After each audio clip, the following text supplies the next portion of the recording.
আমি দেখতে কেমন এটা অনেকেই জিজ্ঞাসা করেন, তো আমি হচ্ছে ফেস দেখাবো এমন চিন্তা করিনি কখনো।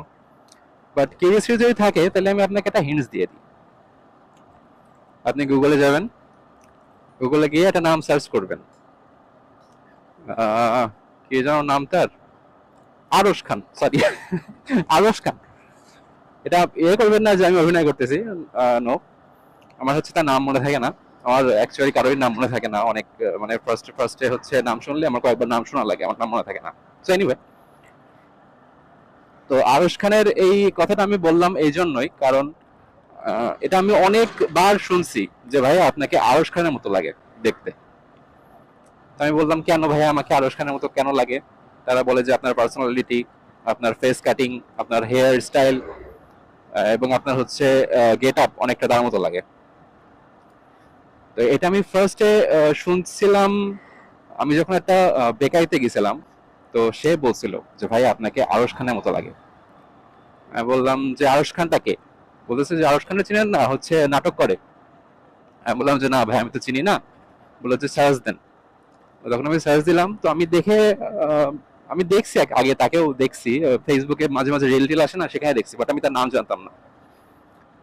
তো আমি বাংলা নাটক দেখে টেখি না সেরকম। তো সে বলতেছে আপনাকে তার মতো লাগে। তো আমি অবশ্য ম্যাচ খুঁজে পাইলাম না, বাট আমি ভাবলাম যে সে মনে হয় একটা কোনো একটা ভাবে ইয়ে করছে আর কি, ধরছে যে হয়তো তার মতো লাগে। বাট পরে যে সময় আমি আমার শপ আছে, তো দুইটা শপ আছে, কফি শপ আছে একটা, আর হচ্ছে ইমিটেশনের জুয়েলারি শপ আছে। তো ওইখানে হচ্ছে কাস্টমাররা এসে আমাকে বলে যে ভাই একটা কথা বলবো, কিছু মনে করবেন না? বললাম যে জি বলেন। বললো যে আপনাকে আরশ খানের মতো লাগে।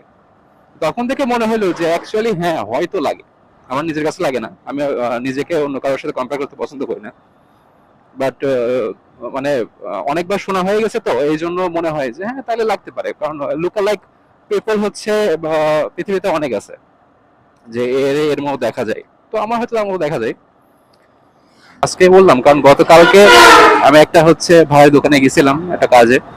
তো সেখানে একটা ছেলে হচ্ছে আমার সামনে বসেছিল, বসে থেকে বারবার আমার দিকে রাগাচ্ছে। আমি বুঝতে পারতেছি সে কিছু বলবে। পরে অনেকক্ষণ পরে বলতেছে ভাইয়া একটা কথা বলবো, কিছু মনে না করলে। আমি বললাম যে বলো। বলছে ভাই আপনাকে আরশ খানের মতো লাগে।